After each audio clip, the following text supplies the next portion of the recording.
Hello, everybody. We are back once again for another episode of This Charming Smithscast with the now diminished Handsome Hooligans. Two of the Handsome Hooligans. Yeah. Mark. Steven. And today we're going to be talking about Morrissey's first solo attempt. Yeah. Album. Yeah. Viva Hate. And, comments. Yeah, comments. We need to do comments first because... Yeah, we read one from Dave last time. But where's one we missed? I just wanted to highlight part. He says, really gonna miss Kaz. I am bereft. Like legalized theft. Mo's definitely contributed more than 25%, but best wishes to the future. Oh, most definitely. Not Mo's. Yeah. That Kaz was most. I thought he was saying Mo's. Anyway, like Morrissey, you know. Morrissey definitely contributed less than 25%. Kaz most definitely contributed more than 25%, but best wishes to the future and Godspeed K. Kaz. Oh, yeah. And he did a little poem to him, but it's by W.H. Auden. The stars are not wanted now. Oh yeah, that'd be a good one. Okay, so the stars are not wanted now. Put out everyone. Pack up the moon and dismantle the sun. Pour away the ocean and sweep up the woods. For nothing now can ever come to any good. Now that Kaz's gone. I think what Dave is really saying is that we suck. Get Kaz back. You want to know why your viewership has dropped so tremendously lately? It's because Kaz is... It has, man. Like, actually, though, it's weird because there are episodes, though, like back in the Meatus Murder days. Yeah. Those are the heyday, the golden age of this Charming Smithscast.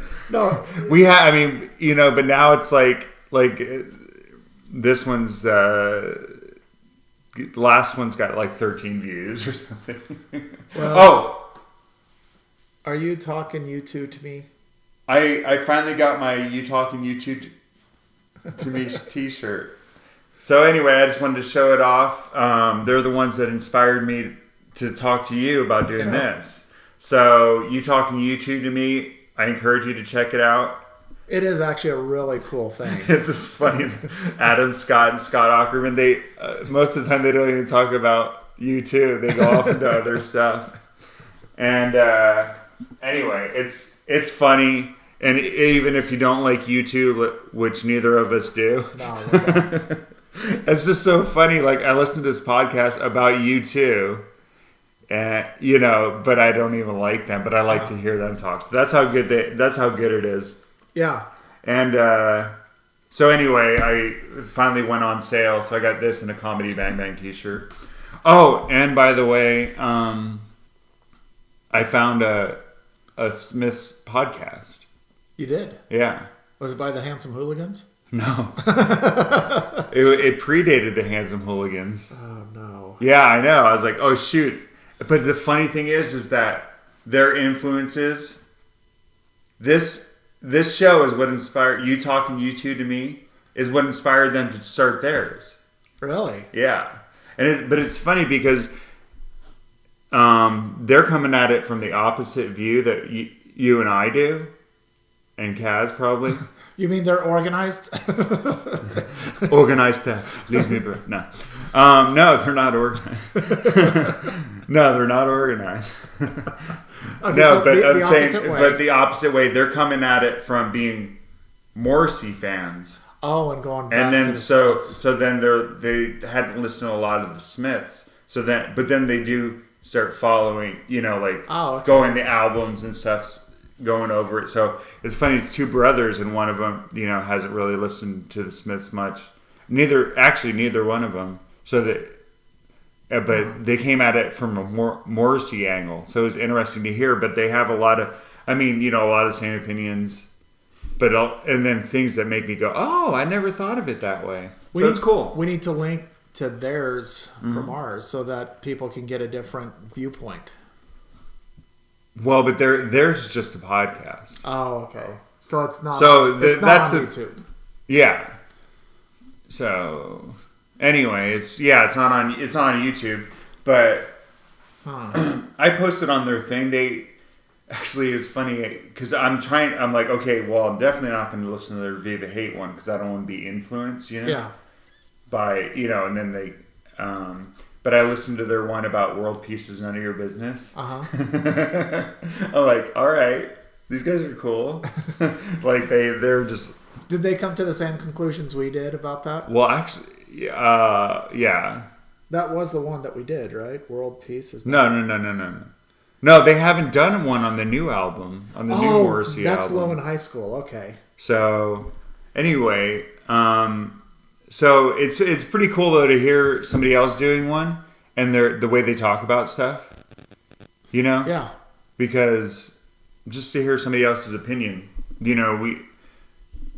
obviously with the Smiths and stuff, we know a lot more, and we've listened to it a lot more. That's one of the. So, yeah, well, yeah, just because we're old. Well, yeah, because we come at it from the Smiths angle, but he's a later Morrissey kind of guy. So, which is anyway. Okay, so let's get on with our thing. So we're doing. We're gonna do Viva Hate. Oh wait, dang it! I don't. What? Well, now I'm like, this came out in 1988. Yes. Dang it! Last time I had all the dates in my head. Now I don't know them. Anyway, it came out in 1988. Yeah. And everybody in Nebraska made fun of me when I was so excited for it, and they all thought you are weird. That was before the internet and before everything else. So they were right, though. Well, yeah, they were, but. So. Oh, you know what? I'll pull it up real quick. We'll keep talking about Nebraska. So anyway, I couldn't find it anywhere in the town that I lived in, and my dad refused to drive me to Lincoln because that was the closest place that I could go grab the album from. So I just had to live with it because they used to do late night broadcasts from New York. And that's really? where I got it from. Like, it was the AM station, and like, for some reason at night, so you could pick it up. You know how that is? It's so flat in Nebraska that at night. But isn't that the AM station, like... Well, no, one of the stations would rebroadcast. No, I know. Would do, but I'm just saying, sometimes like you can pick up like weird stuff. In Nebraska, the AM stations, we got stuff from North Dakota, from Colorado, Kansas... all the way from Chicago. We could get Chicago radio stations sometimes at night. That's what I'm saying. Like, yeah. But that was kind of fun. It was definitely, you have the liner notes. You could have just opened up the liner notes and found it there. I'm just saying. No, this doesn't say when it was released. Yeah, it does. Well, it just says 1988. It should give you the full day.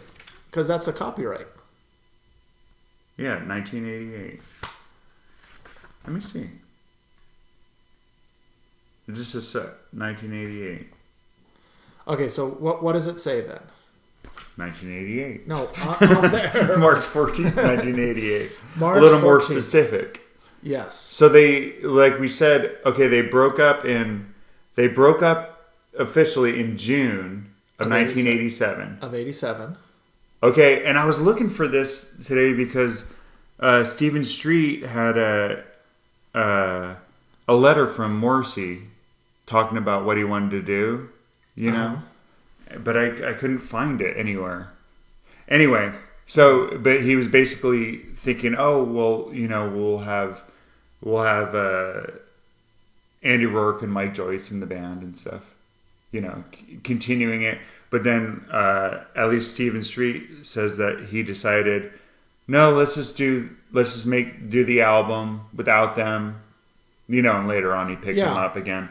But let's do a clean break. Just to do a solo, let's just make it it's Morrissey, and then we can pick them up later or whatever. Yeah. And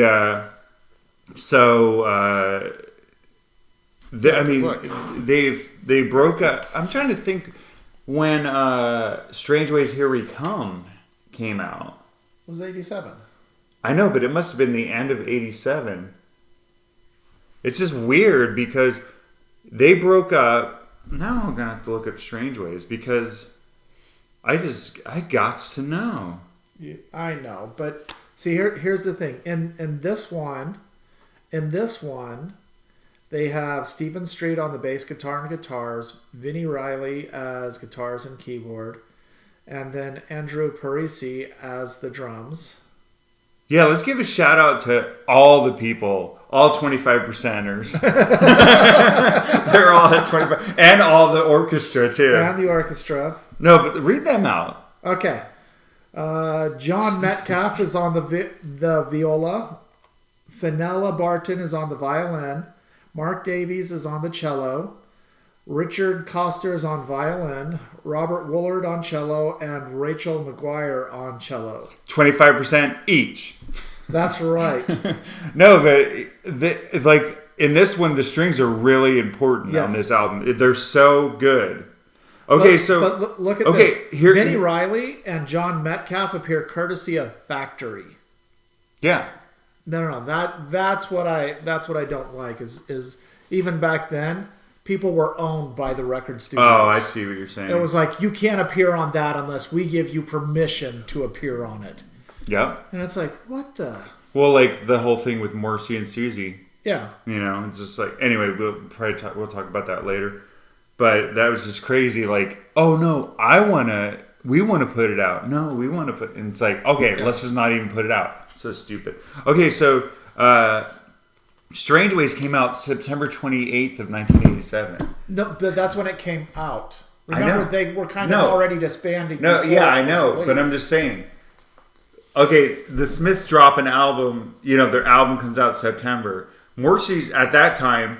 Him and Stephen Street are already working on this album and the singles in September, and they had it done by Christmas Eve on December. So within 3 months, they had it this and all the singles ready. Isn't that crazy? It is, but the thing is and this is one of the things I like about Viva Hate is the simplicity. Oh yeah, the strings are nice. There's a nice orchestration, but for the most part, Viva Hate is not complex. It's very minimalistic in its whole aspect. Well, Stephen Street was smart because he made simple tunes. Like we were talking about last time with the guitars. And stuff. You're like, actually, if you think about it. The guitars, are really simple, like just chords like me and you might play. But what he does, and he's super smart. He had Vinnie Riley come in, yeah, or however you pronounce it. We've already determined O'Reilly, but without the O, no Riley. But he was smart because he's like, okay, I got these songs. I need a good guitarist to come in. Yep. So Vinny came in and added to it, and then I'm going to put real strings in there. So all of a sudden it adds to the complexity. So the simple songs, and they're not. That's the thing. It's not like Bosbor or whatever. These guys that right now where it's just like, okay, he knew what he was doing. I mean, that's why Stephen Street's a great producer. Yeah, and again, it's not that it's bad that it's simple and it's not complex. I actually prefer things like that. Actually, I've been listening to this album and I love it. I remember whenever I was young listening to this album a lot. I mean, over and over, and it's so good. There's a few songs that are always kind of like, okay, this one's long, but we'll get to that, like Late Night, Maudlin Street. I actually like that because that's a story. That's more of an epic. It's a good song, but it's just like, no, I don't think that there's bad song on here. Yeah, maybe Margaret on the Guillotine. No, that's not a... Well... It's all right. You know what I like is the Angel Down We Go Together. Oh, yeah. But I only like it in concert. Oh, I was going to say I don't like it in concert. Oh, I love it in concert. Because I'm like, I love the orchestra, and then all of a sudden... I remember when we... Because it was when we saw him in 92. Was it 92 or 91? I thought it was 91. No, it's 92. Where's the... It's in the... My ticket's in that book.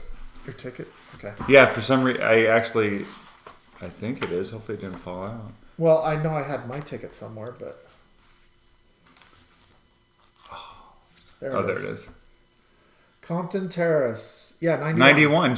June 11th. June 11th. Well, I'm saying I remember... Because that was... Like, we didn't know what to expect from the band and stuff. Yeah, because we didn't know who it was. How much was the ticket back then? It was $25 to get in. 25 big ones. Actually, that's pretty expensive if you think about it. Yeah, but this was also... You were in section B, row 7, seat 18. Yeah. So row 7. I wasn't too far back. No, you were very close. Well, didn't I buy you tickets too? No, I had my own. Well, no, I wasn't. I was saying because I remember I camped out for him. Did you camp out with me? At Fiesta Mall. Yeah, at Dillard's. Yeah. Okay. Yeah. Okay. That's what I'm saying. I wasn't sure if I don't. I just remember people throwing eggs at us. Somebody drove by and threw eggs at us. Anyway. Freaking idiots. But yeah. So anyway, I remember when they played it. No, it's cool, but I think I would like to hear Morrissey do these songs actually with the full orchestra, like unplugged. Yeah, I get that, but the reason I like it better in concert is because the drums take the place of the orchestra. Yeah, and the guitars they really pound it out, and that I liked. But at the same time, I do like the orchestra. I guess it's, but I do like it in concert better because. See, what's powering you? Right now, today it's water. Not Dr. Pepper 10. This episode brought to you by water. Water, yay! Like, can it be H2O, H10O? Like Dr. Pepper 10 extra. I want extra. No. That would kill you. Yeah, that's all that. Wait, the 10 would be, because it's 2 parts hydrogen, right? Yeah. And 1 part oxygen. So 10 H10. parts 10 parts hydrogen. What would that do to you? Oxygen. This brought to you by H10O. We're just like dead. Yeah. At least it's not H2O2. For that extra, I like that extra 10. 10 calories. I don't need that. I'm really trying hard here. Anyway. But, so let's get on. Okay. But just to let you know, this album. Okay, so what was it? Suede Head got to number 5. Oh, I was going to talk about Suede Head. No, I can't see it, but I recently had my haircut. I got a suede head. This is what suede head refers to. Like whenever a skinhead and then it kind of grows out. I know, and that's the weird thing about it. Before we get into the songs, Morrissey was actually railed over this album for being a racist because of Suede Head, because of the name Suede Head? Yeah, because of Suede Head, Bengalian platforms, and what was the other one? Margaret on the Guillotine? It could have been that. I don't know can't why. remember, but there were 3 songs on this album that he was just taken to task. Well, yeah, this is where they started the seeds of the racist Morrissey. Yeah, and I couldn't believe that. I was like, how do you get this that he's a racist because of this? Well, we'll talk about it. But anyway, that's... Maybe you're a racist and you just get it. I'm not. I can tell you that because it's... No, it's not anything bad. You just remember Mill Avenue being closed, on the weekends. Mill Avenue being closed? Yeah. When we, back at early 90s. What do you mean closed? Like they used to close down Mill Avenue. And you'd have all these street performers out there, and you can just walk up and down. They closed it to traffic, like the cars. They would block it off, and Mill Avenue became this awesome area for street performers, magicians, jugglers, everything. It would just basically close from, I believe it was University, all the way down to Rio Salado. Yeah. And it would close between those two. Oh, I thought that was just every once in a while they would do that. No. You couldn't. Okay, so how does this make you a racist or not racist? No, because the reason it got closed down is because all the damn skinheads used to go and fight all the gangs that used to come up, and all of them used to come up to me and try to get me to join in white with power. them. And I'm like, no. They're like blondish hair, blue eyes. Yep. Join the skinheads. Yeah. And they would always fight with all these street preachers, always yelling at them, saying that Jesus was not a Jew. And stupidly, because I was stupid back then, more so than I am now. And I would say, Jesus was a Jew, and they'd look at me and they'd want to beat me down until they realized that, I was not really a threat, but I would always You weren't doing it in a way that... Yeah. But you were just like, hey, it seems like he is. Yeah, I mean, he was born to the Jewish people. and it didn't help. Was he circumcised? That was the big question. We're going to have to go to a Catholic church and look at him on one of those crosses. Because they got him full on naked. Yeah, I know. So anyway, that means he was a Jew. The other thing that made me always question their sanity is because I'd be walking around with my friends and his cousin and that my friend Mark, not this Mark, the other Mark. Yeah. And his family's from Mexico, and he doesn't look like a white boy. And we would always be walking around with him and with his cousins, and it was like very apparent that I was not like against anybody who doesn't have a white complexion, and it always made me wonder why the skinheads always came up to me and thought that I was going to be good for them. And it was just weird. I mean, it's just identity politics is stupid. Yeah, but I mean, even back then. But yeah, that's what I'm saying.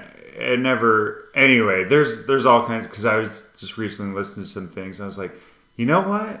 Because we got that Black Panther movie coming out. I know. And that was awesome. But people are talking about, this is anyway, all this crazy identity stuff, and I'm just like, I just want to see a good movie, man. I don't care who's in it. Like but I mean. Anyway, and then I started thinking about all the stuff I used to watch whenever I grew up. Uh-huh. And I was like, okay, 227, Different Strokes, The Cosby Show, all, I'm trying to think, That's My Mama, all these weird, I'm like, wait, I was really indoctrinated in all these different shows, Good Times, It wasn't Good Times. Amen. No, it wasn't Good Times. What was the other one?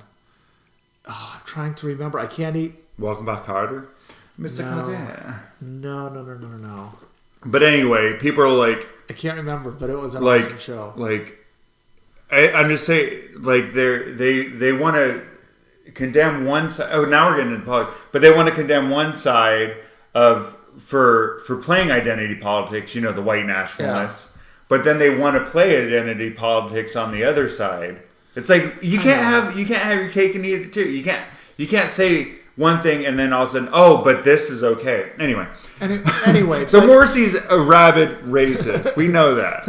Yeah, and he's not. And okay, so getting back to Mill Avenue, and so ultimately what happened... Wait, Steve, you have to talk about your black friend to prove that you're not racist. No. I'm just joking. So anyway, that's what people... I had a black friend. Yeah, it's like, stop. Nothing you say after that will work. I knew a black person once. I saw one. Dude... Anyway, you never come out and defend yourself. You're just... They used to do this all the time until one time the skinheads... We're still talking about the skins? Yeah, the skinheads and the gangs got into a huge brawl. And I mean a huge brawl that it caused a ton of damage. It looked like a riot zone. Really? Yeah, and it was really horribly bad. And the city of Tempe said, okay, enough of that. Street performers can be there, but you now need a permit to be there. We're going to keep traffic open and flowing. We're not going to close it down and all this other stuff. And these street performers, they weren't like, I mean, they were doing it because they were like in college and whatnot. They didn't have money to go down and get a dang permit. Well, we're getting into government, that really you're going to, I mean, anyway. Yeah, and I'm not trying to get into political. No, I'm not saying that, but I'm just saying there's all kinds of stuff we can. But that's what they did. Let's start a political podcast. No. Actually, Steve, if you want to. No, I'm not going to do a political podcast. You know why? Because I tend to piss off everybody, including myself. Well, that gets views. We're not pissing off enough people. Well, and okay, you be the right, and I'll be the left guy. I'm on the left though. You're the right. Dang. Okay, you be the left guy. I don't know how to be the left guy or the right guy. No, actually, like if we do it like Fox, the left guy is like totally ugly, and the right guy's good looking, like Hannity and Combs. Like what? He's like this skeleton with glasses, like, and he's not even that smart. And then Sean Hannity's got this like football chin, all like hi. I love that. Like they make the left guy ugly. Anyway. Yeah. Okay. So anyway, outside of that. Okay. So I think the Morrissey. I mean, I'm not saying that he doesn't have opinions and that he might lean. We'll talk about it whenever we get into the Bengalian platforms because I think it's an interesting. Okay, so we haven't even gotten to the 26 minutes in. Yeah. So anyway, we're gonna start off with. Say it, man. Try it. Alsatian cousin. How do you pronounce it? Alsatian. I always said Astilin cousin. But I was putting a T where there wasn't one. Because like I said. Alsatian this cousin. is an interesting start. Okay. And I have some theories, and they're not actual things that I ever thought of until I was listening to it recently. So it's not like a real theory, But it's just like, oh well, this could have been. But okay, I'm not playing it yet. I just had to get it queued up. Well, so okay, well, it's go ahead. Start it, yeah. Oh, turn it up, yeah. I like that. It's like plugging in. Wow. This goes on forever. Okay, well, okay, so let's get to where he starts. Well, no, but I want to hear his first initial singing. Cowbell, baby. That's Will Ferrell. You know what I think the song needs? It needs more cowbell. You know what? That's an interesting thing. Okay, okay, sorry. But listen to the guitar, the drums besides the cowbell. Because now that I listen to it. Okay, we're going to get into it. Jeez, we're going to get so dang hardcore. Okay. So I'll go down low so we can still we can still play it. I think it's interesting because it starts off with like this kind of powerful rock song, almost like, and Morrissey's coming out like condemning, like with this accusation, like it's a different than any Smiths thing. Yeah, I think it's a cool way to start the album. Like imagine. All of a sudden, Morrissey's doing his own thing, and then all of a sudden you put down the needle, you never heard it, and all of a sudden you're like, what the heck is this? This is awesome. Like this powerful statement to start the album. Or not. Yeah, no. That's... So... This is actually not one of my more favorite songs of Morrissey's, especially on this album. It's like, it's a great start and everything, and it's wonderful, but I honestly think he should have started with a different song. Well, I'm with you. Actually, this isn't my. I'm with you on the fact that this isn't my favorite. One of my favorite. Can you imagine? He's like, anyway, but they need a hair. No, this is what. Yeah, now that you say that, this isn't a song that I'm like, oh, this song's so good. But I'm just saying, as a statement piece to start this album, like this is a different Morrissey. No, you want a statement piece? But no, I'm just saying. I think that's why they put it at the beginning. No, you want a statement piece. This is the one to start the album with. No. Yes. No. Yes. Sorry, but it is. Oh, because I don't mind if you forget me. This is his first solo album. Yeah. Okay. Well, not just that, but also the music. Well, I don't. Okay. Well, I don't know. I'm with you on that. This song is one of the weaker songs on the album, like lyrically and stuff. Well, but it's just so anti what Morrissey did, where he's coming out and condemning somebody, where like this jealousy. Were you any lovers, and stuff. So I'm just saying it was an interesting choice, and I think it was kind of cool to say, well, this is Morrissey's own thing. He's doing his own, I don't know. But, yeah, and the thing is... One of the theories that I thought of, and this is just... Okay. This is never something that I thought until recently, so it's not like... sometimes people pretend like, oh, well, I've thought about it so much. I'm not saying that. I just... Something that came to me recently, and I was like, well, is that... this song is to Johnny Marr. What do you mean? Johnny Marr cheated on him, and in public, he left the band. He's suddenly with, so he's the tent flats open wide as he's screwing over more, or with somebody else, and so Morrissey's it's just a thought. I don't know. Like I said, it was just like, oh, that could make sense. I don't know, but yeah. So, kind of like, were you and he lovers? He was being cheated on the whole time. Remember Brian Ferry and all that stuff. Yeah. And out there were you and he lovers? And if you were, then say that you were on the ground sheet under canvas with your tent flap open wide. Anyway, I don't know. See, and it doesn't necessarily go, but no, but it okay. So here's what I always thought of the song, even back when I first heard it. What I thought of this song was actually in college, like a professor is having an affair with one of his students. And Morrissey is kind of looking at it from the case of the student's friend. It's like, are you and that professor lovers? You should just say that you are, not try to hide it.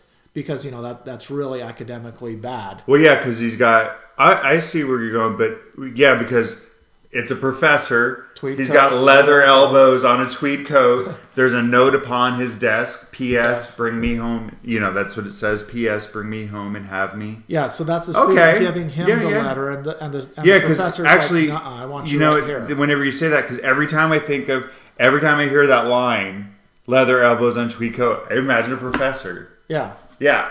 So, okay. So that's what I think of the song. But it's weird, though, because, like I said, it's, starting it off with this is kind of like not an F you, but a like, here I am. But, yeah, the song doesn't really say anything to you. Yeah. Like, mean anything to me. I mean, it's not... the lyric... I mean, it does evoke pictures, like you're saying, with the professor and stuff. Like, he's got, like, a turtleneck and stuff. Like, like a Dan Brown character.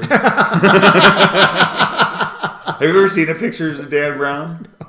Like, it's funny because he thinks he's Langdon. Yeah. I swear, Robert Langdon. Yeah. He thinks he is. He's wearing, like, Dan Brown. He has the tweed coat, leather elbows, a turtleneck. I'm like, dude, you can't write anyway. It's like Ayn Rand. Ayn Rand. Like, she has interesting ideas, but her characters are really flat. Like, you're just like, okay, this is, and it's the same thing with like the Da Vinci Code. The subject's really cool, but the characters suck. Well, anyway. I like The Simpsons, actually, when they make fun of it. It's like the Ayn Rand School for Tots. It's School for Tots. Remember that song by the Cool for Cats? No. Oh. By Squeeze? Anyway, I don't know why that... It's School for Tots. No. School for Cats. No? Nope. Okay. Sorry. So then... Oh, wait. So, do we have anything else we want to say about this?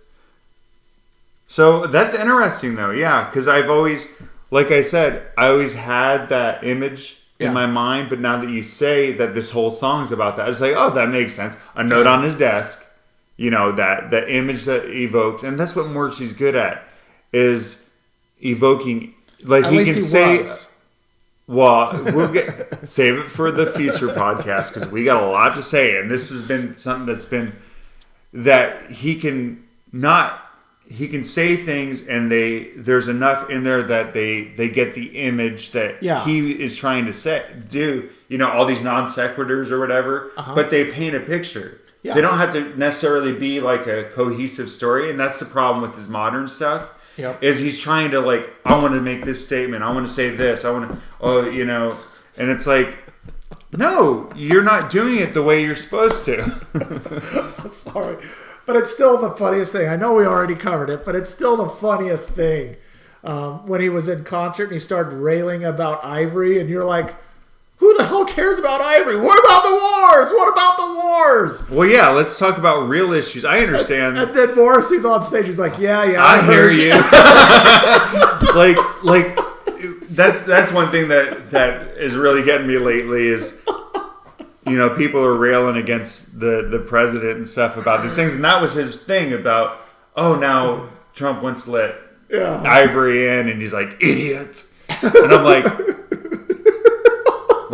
I get it, but dude, what about the wars? Man, that was so freaking funny. Let's talk about some Dave real was issues. there too, and he thought that was pretty funny too. Anyway. Oh, that was so awesome. Yeah, well, but I'm glad he heard me at least.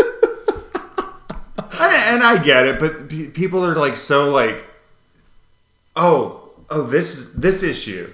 Yeah. They pick this is what's really pissing me off about this politician. And you know what? Okay, so we kind of welcome to the political podcast.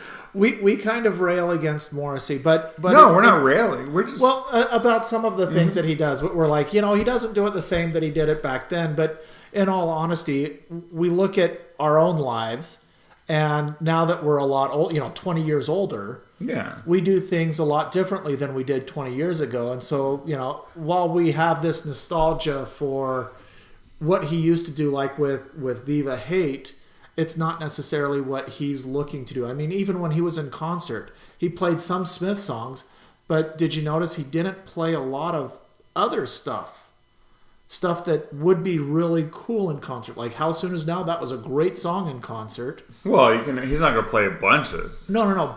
But even stuff from his other albums. We didn't hear a lot. Well, he played a lot of new stuff. Yeah, he played a lot of the new stuff. I mean, that's the thing, is that, like, while Morrissey albums, like this one, where to me, it's a whole complete album, and you can listen to it all the way through. His other album, his later stuff, you're kind of like, oh, I like this song. Oh, I like this song. And then there's stuff that you're just like, you don't even want to listen to, because you're just like, it just doesn't do anything for you. And that's just the way it goes. Yeah. It's not. He's the artist and whatever, and he, like you said, you get older and things change. You just do things differently. Yeah, and so that's fine. It's just from our perspective, from you and I looking at it, we're like, we really like this, but sometimes I think that we are so stuck in the past. And it's true for me. You know what? That's the thing is that's the thing that all artists have. Yeah. Is people are like, they sold out, man. Yeah. They changed, man. Well, like, a good example. Like Smashing Pumpkins or something. Like all of a sudden, you go from Siamese Dream and then later on the Melancholy and the Infinite Sadness. Dude, he changed, man. Or, it's like, I want to try something different. Or going to extremes. Ministry, when they first came out, to Ministry what they are today. I mean, it's completely polar opposites of what they are. Yeah. And I get that. And some people do like to be stuck in the past. And even with me, I have to ask my wife what the freaking year is. Because half the time... I believe it's 2018, I think. Yeah. But like half the time, I'm stuck in like 97, 96.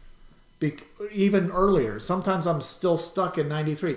Like when I'm walking around, now that I'm in my 40s, it's like I still think at times that I'm, early 20s. Just because I'm so stuck there. And you're not. I know. But you're looking like you are. Look at this guy. No. How much have you lost? About 15 pounds. Dude, he's going to be skinny as Kaz soon. And be like, wait, is Kaz back? No, that's Steve. No, my goal is to get down. Actually, Kaz is almost back, though, already. No, he's only been out a couple months. He'll get back eventually. But we're going to be like, whoa, Kaz is back. You know what I'm saying? Yeah. No, I know. In fact, one of his friends only has like 4 months left. And I'm like, you got to be freaking kidding me. Only 4 months left? Really? Yeah, and it's like weird time. And here's the thing. My wife and I have been talking about this, and it has nothing to do with Alsatian cousin, obviously, but but it has to do with Kaz. And the thing is that I really miss Kaz. It's been a really hard time for me to not have Kaz around, because him and I used to do a whole bunch of stuff. Like if I was having a really bad day, Kaz would come over, or Kaz would come into the office, and he would just sit down and we just watch car crash videos. And that Russian car crash videos and stuff. Because those are the how did they get those? I always wonder, like, how did they even film that? But it's pretty good. Yeah. So like there's that one where the guy flies out the window. Yeah. Well, I like the one where they hit the deer, and the deer just goes just flies off, and I was like, wow. But anyway, he would always, just his presence would help calm me down, and it's been so hard for him to. So hard for me not to have him here. And then my wife was telling me the other day, when he gets back, he's probably not going to stay at home too much longer. Yeah. He's going to be moving out. I mean, the kid is 20 years old. And I'm like, no, he can't be 20. He's 11. He's still 11. He's still my little kid, but he's not. And it just kind of gets to me at times that it's like we're growing up. And, stuff like, that we're looking at now, it's great to be nostalgia, but I'm sure Morrissey's not just sitting there saying, I bet I could do another Viva Hate. I'm sure he's evolved so far forward. Well, no, we get to see some evolution with this album, but then the singles that come out after it, and then the crap show that comes later. No. I know. Kill Uncle is not that bad. It's gonna be funny because I love Morrissey. I think eventually you're gonna have to start like trying to get me to like stuff. These albums. Well, Kill Uncle. No, I mean, yeah, but I'm saying even other albums because there's this show where this guy was trying to get another guy to like Fish, the band Fish. I don't know. I don't think they have enough time in the world. No, it was funny. It was funny, but anyway, actually, well, let's go on to the next one. So remember, I was like, we spent the whole last episode on one single. Like we're already we're at 44 minutes, and we got one song. Hey, we had important things to discuss. So Little Man, What Now? This title, I don't really, but talking about TV shows. Nostalgia television show. We've spoken silhouette, but they couldn't name you. This is a good thing. So there's this guy, a celebrity who's no longer a celebrity, child celebrity, kind of, because he's too old to be a child star, but too young to take leads. Yeah. So it reminds me. Remember Small Wonder? With the robot girl with Vicky. Oh yes. But whatever happened to Jamie? That was the boy on there. I don't know. He got Little Man, What Now? What? Too old to be a child star, but too young to take leads. Macaulay Culkin. He could have been somebody. Macaulay Culkin. Yeah. Great in Home Alone. And My Girl. But then he got a little bit older, and people are like, I'm not. Well, yeah, or that's like also, I mean, what's his name? Haley Joel Osment. Yeah. You know, like, I mean, there's all kinds of them, but this is right up Morrissey's alley. Something that you totally can get that he'd sing about is, this person that he liked as a, from TV, because he watched so much freaking TV. Well, there was nothing really to do for him. Yeah. Well, I mean, but if you take that movie that came out as a real biopic, which it wasn't. Still haven't seen it. It's a good movie if you want entertainment value. If you're going to say, hey, look, let's see what Morrissey was like when he was a kid. You walk away and you're like, wow, if I didn't know who Morrissey was, I'd probably punch him in the face. It's just a bad rendition of Morrissey. I mean, the acting was good, but the story was just... I'm going to have to see it just so I can get mad. I just wish I could have gone to the film club with you guys. I know. Film bar. That was so much fun. Definitely go to the film bar if you're in Phoenix. I like the line, just kind of like where he does this cool rhyming thing, but it's not that he does a lot with. He did it on Strange Ways where BBC, MTV. I can't think of how it goes, but please them. He does these little not raps, but where he rhymes like nervous juvenile won't smile. What became like these little rhyme lines that are so clever. So nervous juvenile won't smile. What became of you? It's just, I love those little lines that Morrissey does, and that's one thing he doesn't do now.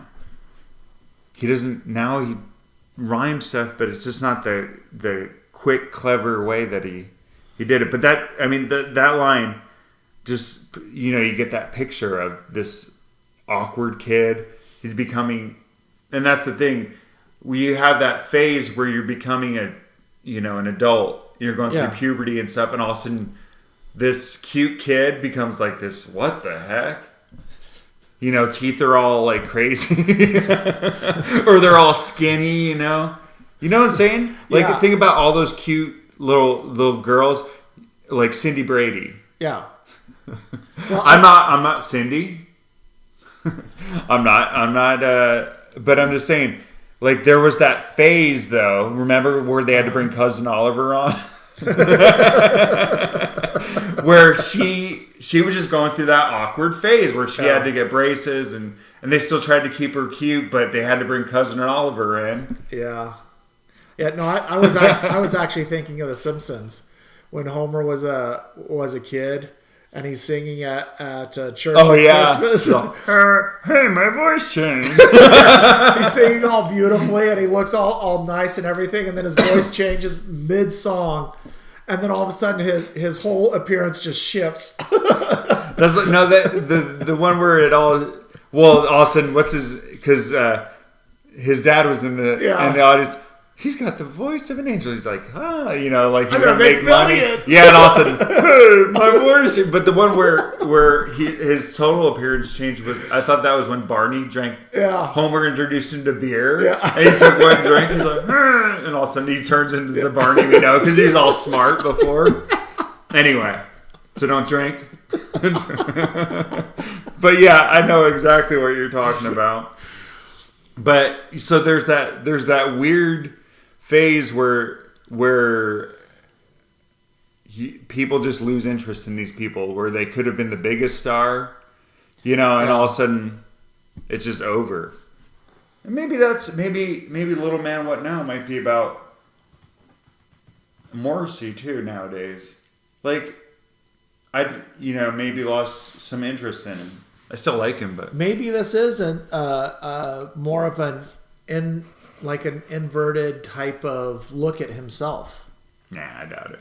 That's the thing. I think a lot of times, like I was saying, oh well, this could be for Johnny Marr, even though I never really thought that, except for just came to me. Like, oh well, this. Yeah, I don't think so. I think Morrissey's just writing songs, and he's not. There's not like this, like, oh. This is actually about this, or that. Yeah. Usually he'll be pretty straightforward on what he's trying to, you can get the idea of what he's talking about. Yeah. And this is just a sad thing that, you give these kids fame. I mean, like, and all this fame, and all of a sudden, next thing you know, at the turn of a dime, they're out there doing drugs or something, Like all these, like Drew Barrymore. I mean, she actually was able to make a comeback, but I'm just saying, suddenly the spotlight's on him, and then all of a sudden it's just yanked away from him. Well, yeah, and what happens is tragedy a lot of times. And you look at a lot of the, and I don't mean this in a bad way, so please don't take it in a bad way. Oh, I will. No, I'm serious. It's really not in a bad way, but like the Disney, the Disney Child Actor Factory. Because they just churn out, like iCarly and all that. Yeah, they just churn out all of these kids, and I have to wonder at times if they give them any training on how to deal with fame, because you have people like the one who fell off the rails and had to go to court. Amanda Bynes. Amanda Bynes is one. Well, Amanda Bynes, you got Lindsay Lohan. That's what I was thinking of. Is like they're not prepared for the remake of The Parent Trap. Yeah, they're not prepared for fame, and then all of a sudden they get really super famous, and it's like they don't know how to cope anymore. Yeah. They don't know how to cope with society, because they're at a young age, they're used to going to a studio where basically everything is given to them, and then after they're done, they're kicked out, and they're like, what do I do? How do I interact with society? Because the last 4 to 8 years, I've been, the years that normal kids who aren't acting are going to school and actually learn how to deal with society. They're not getting that. That's not what school's for. No, school is not about socialization, Steve. No. Don't. I get it. Don't say that. I get it, but what I'm saying is they're not. No, just listen. They're not to weighted earlier. on hand and foot, and they're not. It's like. And so. Well, it's almost like the studio's raising them. The parents are cashing in on them. Yeah, that's the thing.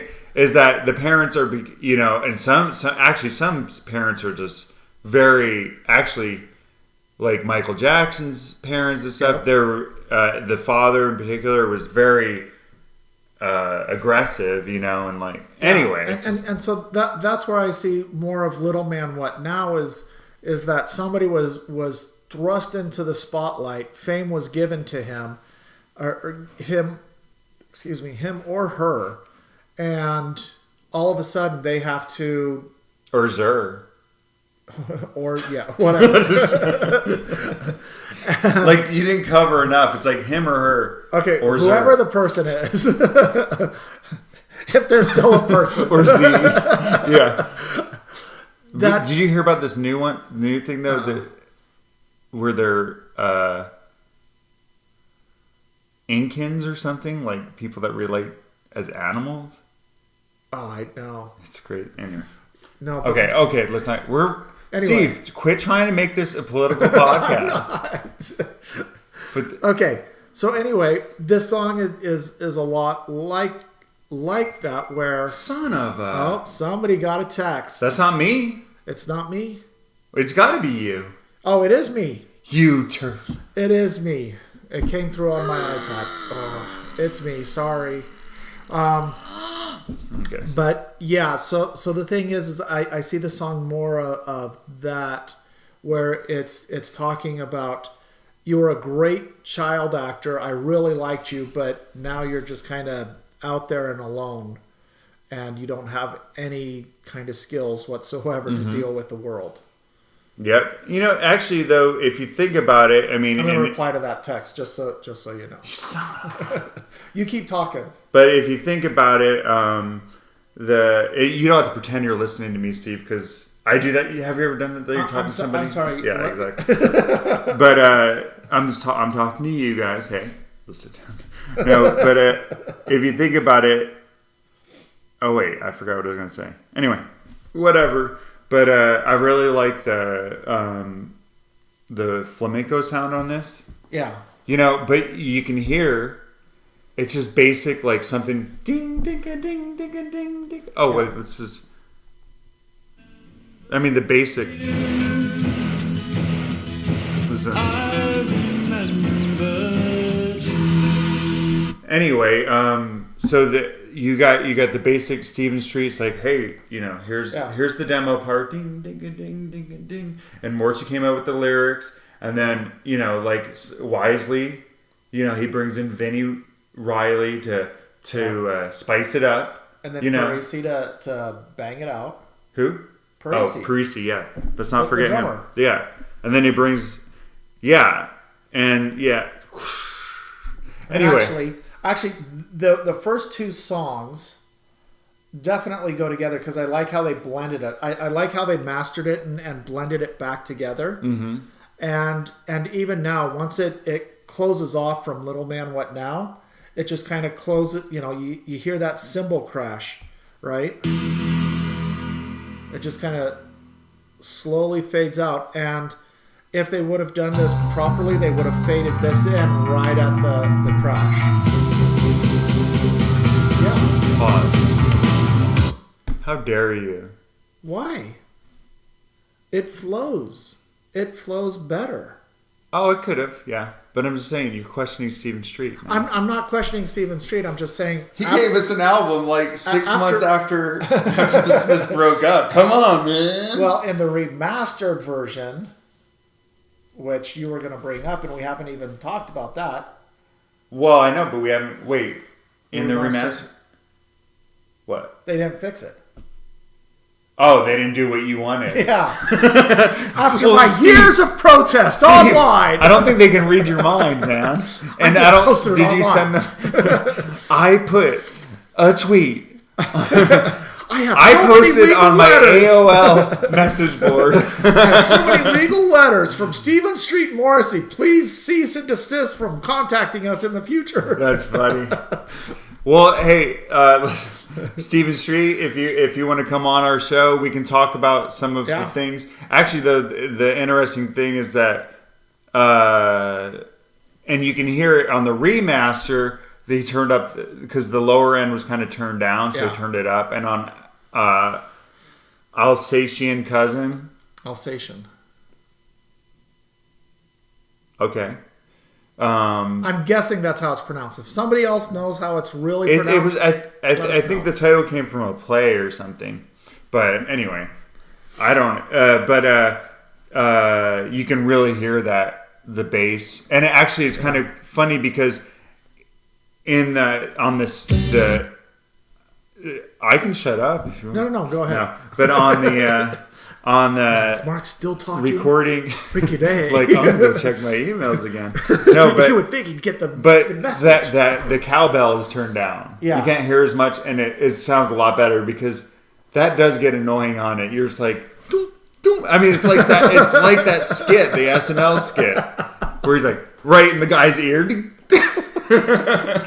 Like, okay, but the cowbell's turned down, but then the boom, boom, boom, boom, boom. That's turned up, so it's a good. The remaster's interesting, but there's some things that they did that screwed up. Okay, so now we come with Everyday's Like Sunday, which we've already covered. No, we covered Suede Head. Oh, we did. I thought we already. That's why you're going to Bengalian platforms. Yeah. So so this is this is not released as a single yet. Nope. So this is the first time anybody's hearing it, but listening to it. I think it's like after those 2 songs, also you're like, okay,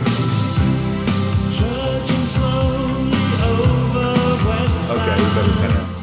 See, like, this is more Smiths-like compared to the first 2. I don't know, man. Yeah, well, no. What I mean is like what you were saying with Alsatian Cousin. He's coming out and accusing people. Yeah, and it's kind of hard and direct. And then Little Man What Now is more reflective. A story, yeah. And then you get into more of the melodic. Yeah, okay, I see. And You're talking about Smiths lyrically. Yeah.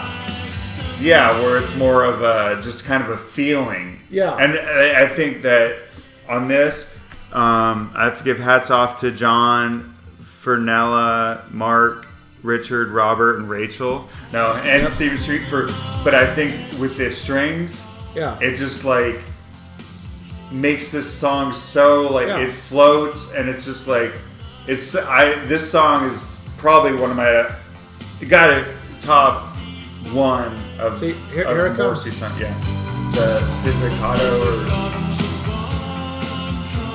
here it comes. Here we go. Tractors off. Yeah. They're just like all of a sudden this song just like like whoa, I can only imagine like because I mean I don't remember the first time I heard it, but like he said, listen to those first 2 songs, you're like, oh, this is cool, this is different, and all of a sudden this song comes out and you're like, whoa, like it's just so epic. And Stephen Street was brilliant, and then Morrissey's like singing his little heart out. Yeah, it was. He's singing his life. But so okay, listen. I actually like the video for this. Oh, with the girl and stuff. Yeah, I think this video is brilliant. I honestly think this video is brilliant. The way that they shot this. I don't know who came up with that idea, but whoever did, kudos. You guys nailed it. We need to do a thing where we can watch the videos and talk about them because got a TV right there. We could always bring that over and. Well, no, but I thought maybe we could put like a. Sometimes you can play videos kind of in a corner. Yeah, I didn't know if we wanted to do that or if that get dinged too. Well, if they're in a corner. Well, that's what I'm wondering. Here, pause. There's like full movies you can watch, like on YouTube, where what they do is they have another thing, and then they have it smaller, and it's the movie, so that's the way they get her. Anyway, no, I'm with you. I don't want to get dinged. With the podcast, you can't really see it on the podcast. Well, yeah. Well, anyway, we'll think about it. Like what? That's the thing on this one. It's such a feeling song. What feelings does it invoke? Like I'm trying to think. Like just this. I mean, like you're like okay. The line is every day is like Sunday. What does that even mean? Every day is silent and gray. But you can picture it. It doesn't really mean anything. Like well, if you have to go to church for 3 hours every Sunday, you're like, oh. Well, maybe it's because every day is like Wednesday wasn't sing-songy enough. Every day is like Monday. Ooh. No, Monday would work, but there were too many things about Monday. So maybe this is an answer to Manic Monday. It's just another Manic Monday. Yeah. No, I honestly think, just given the lyrics, I honestly, and again, this is my opinion, not anybody else's, and so, take it for what it's worth. But I feel that this song is more about longing to be somewhere else, and the whole thing about every day is like Sunday is because when you look at calendars, Sunday is the day that starts the new week, and it's like another week here in the same place that I don't want to be in. It's just another crappy start to what's going to be a crappy week. Well, yeah, you have the hide on the promenade. Why is it whenever I read? Dang it. I never learned to read, man. No. But, like the seaside town that they forgot to close down. This forgotten place that they're just stuck in. And that is the feeling that he's able to invoke into you. It's just like you're in this crappy town, in the middle of Nebraska or wherever, or even actually it's in England, but I'm saying, but in this dead end town, and at one time it might have been something great and people, but all of a sudden they forgot to close it down, and it'd be better if just a nuclear bomb came and destroyed it. And so then the next thing What's this? Win yourself a cheap tray. I don't know what that is. I honestly don't know what that is. But I always thought it was cheap trade. No, tray. I know. I'm seeing it right there. Actually, funny thing, I was going to say something else, but let's talk about the cheap tray. So when I heard that line, I honestly thought about cakewalks at like carnivals. Well, that could be something. I don't know if that's what they did in Britain, is instead of doing cakewalks, and those of you who are not familiar with cakewalks, it's basically you take a number and they play music and you walk around this table or circle or whatever else. And wherever you end up, if there's a cake there, you get the cake. Yay! Well, I thought it was like you walk around. They play Why do music. You walk? Because it's called a cakewalk. I don't know. It's not I don't know who came up with that, but I'm just saying it would make sense to have like the different slots numbered. Yeah. Right, and so you're all walking around, and all of a sudden, like wherever you stop on a numbered area each, and all of a sudden, I don't know. And there were a couple of ways I've seen it. You walk around this big old circle, and you have a number, and that's where you start. And when they stop, that's where you end up. And then they look at that number, and that number is either associated with a specific that's what I was saying. Or it's associated with nothing. Yeah. And then I've also seen it where you have a table, and you're walking around the table, and wherever you stop, if the cake is there, that's your cake. Who came up with this? Yeah! It's like musical chairs. Yeah. It was stupid. So I don't know if that's what win yourself a cheap tray is. No, that's what I thought. I think I might have read somewhere where somebody said something about this. Yeah, like a tin or something, a tray. Let's see. Oh, good. But you know what? The thing I like. Go ahead. Is whenever he's like trudging back over pebbles and sand, and a strange dust lands on your hands and on your face. I just love that kind of like this. Yeah. I always think of pixie dust, like okay, like and the way the music goes too is like. So to extrapolate what you were saying, right? Oh, see, okay. Cheap tray. This is Morrissey solo too. Yeah. That's one group of people I want to shout out to real quick. Go ahead. No, I'm just saying Morrissey solo. Yeah. And Passions Just Like Mine. Those are sites that I look at a lot. Okay, so here's what it says. Cheap tray is a silly prize that one might win in a tombola or some such game on a seaside pier. So pretty much like a cakewalk. Now we're going to talk about a tombola. What's a tombola? It's like a carnival. Tombola? Yeah, it's just like a... So it's just some cheap little... Yeah. Oh, wait. What's it say about grease tea? Is fish and chips, battered sausage, and... It's either fish and chips or battered sausage and chips. For example, a greasy dinner. Northerners eat tea, not dinner, when they get home from work. What? Dang, I thought it was just some tea with grease on it. Like like buttered coffee or something. You just have this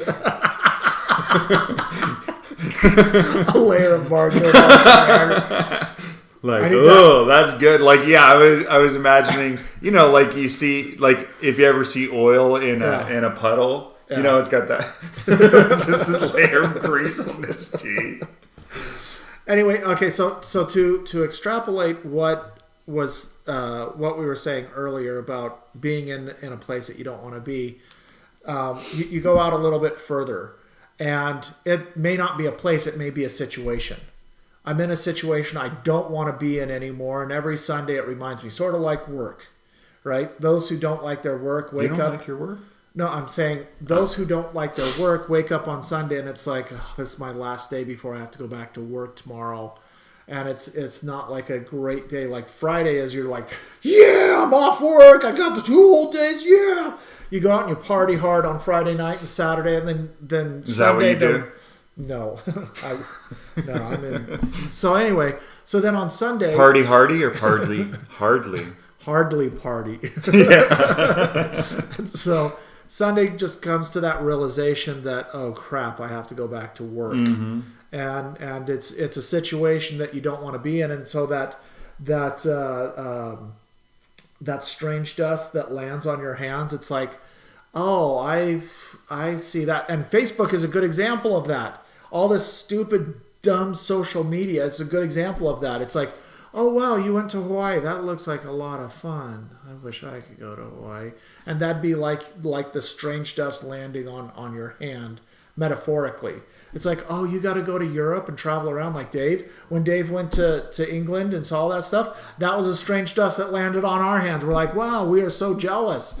And it's like, you got to go to England and travel around and see all these places, and all we get were pictures. And so it's like this, the dust is the dust of somebody else? Yeah. Or somebody else, like their tires spinning out, spurting up on you. Like Joe Dirt. Yeah. Yeah. Anyway, that's fun. I know. I always, but I'm saying the way they play it though is like this little episode where there's like this. I always thought of pixie dust kind of falling on you, and like I think I imagine the girl in the video. She's a cute little blonde, and but they're like anyway. So it's like this little glimpse of the magical, but then you're stuck in this crappy seaside town. Yeah, but I love the line in the seaside town that they forgot to bomb. Come, nuclear bomb. Yeah. Just, I don't know. I think his lyrics are so clever, and he can paint this picture without actually saying, like straight out, like I want to stay in bed all day. Yeah, or I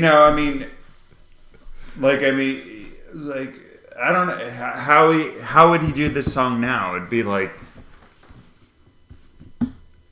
be too much detail, and stuff. It's like, no, you're painting this picture, and we all get the feeling.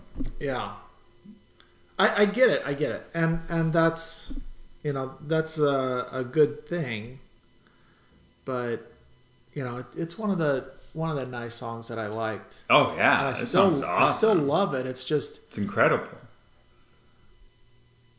There's so much more to go through. Like other songs? Yeah, like I know, but I'm just saying for this song is just like this tour de force, like all of a sudden nothing you've ever heard from the Smiths. I mean, they were messing around with orchestra and stuff, but this is this like full on. Yeah, and like when you and I were growing up, we didn't have a huge catalog of Morrissey stuff. It was just basically this and the Smith stuff. So this was like the singles were coming out. Yeah, then this was on the regular rotation. It was like every hour, bam, every day is like Sunday, and then it got to be every 2 hours, and then once a day, and then maybe once a week, because there was just so much more to listen to and to absorb. And so it's not that it got worse or it lost its luster. It's just there were so many other things that you also wanted to listen to as well. Speak for yourself. I do all the time. No, you were saying us. No. Yeah, I listen to the Smiths and Morrissey way too much. I mean, I would go into other things. I know, but not too much. Mark would rather listen to Ministry all day. Yeah, actually, Ministry. I was the album Twitch and what's the other one? Land and Rape and Honey. Those are, but actually, yeah, that was good. Those are really good albums. Yeah. Oh man, I just sprayed like. Okay, so do we want to go? We should probably stop it there today. we got to 3 songs. Yeah, I'm so we're gonna cut some of this. Now we're gonna go to. We are? No, we're not gonna cut it. I'm gonna cut everything. Everything that you're saying, I'm cutting out. This is gonna be this charming podcast with just Steven talking. Hey, I'm cutting out all of Steve, Mark's. We're comments. content creators, and the more content we create, the more powerful we get. Yes. So, okay, next we'll go on.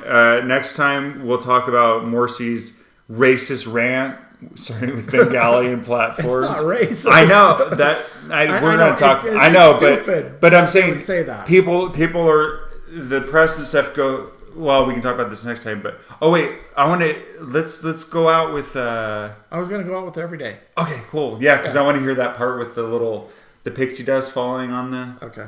So I'll put it about right there. This is what I always imagine. But like it's amazing how Morrissey this is the power of his lyrics and and also Stephen Street orchestrating can evoke this picture without saying without coming straight out and saying things. Although on the first song he comes straight out. You're cheating. Yeah. But then all of a sudden he goes back to more subtleties on. So we're 3 songs in. We'll try to get through more. We'll get through another 3 songs. Maybe we'll even talk Late about Night Malvin Street. We should be able to get through at least 4 songs next week because we've already done. Well, we already did Suede Head. Yeah. But actually, okay. Well, let's play it out and before we go.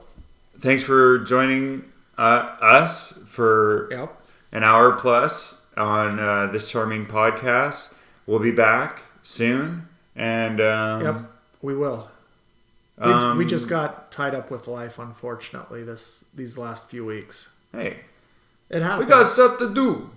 We're not Morrissey. We don't get to lay in bed all day. Hey, spend the day in bed. That's the Jersey Mark. Hey.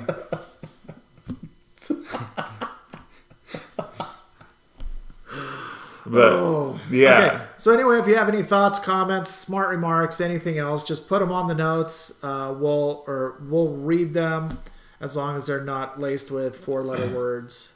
Like work. Oh, that was a callback. But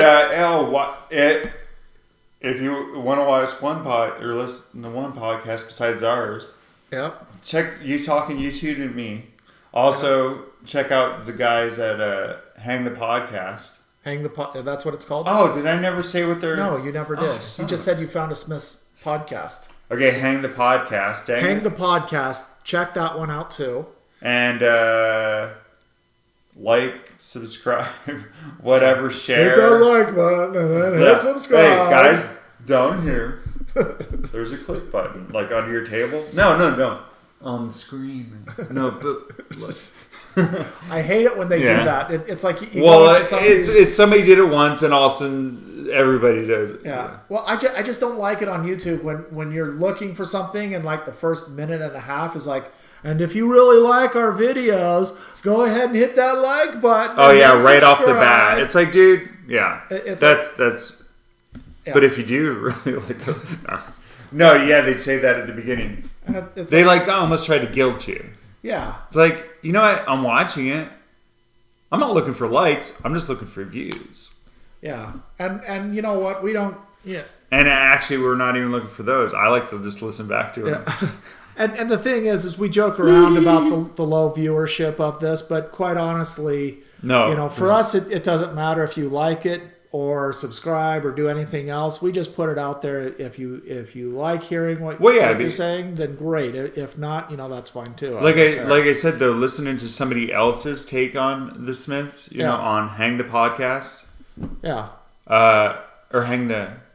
You said Hang the Podcast. Yeah, on the Hang the Podcast is really interesting. So I'm like, actually, I guess I can see why people might find ours interesting. I know why I do, because it's just fun. But I'm just like, it's interesting to hear other people's views, and they make you think, oh, I never thought of it that way. So yeah. Anyway, so let's. So let's go ahead. Here it is. This is that. Yep. And then the string coming. It's just another Jones. I love it. Okay, guys. Well, thank you for joining us, and we're out of here. Yep. We will see you next time, and win yourself a cheap tray or cake.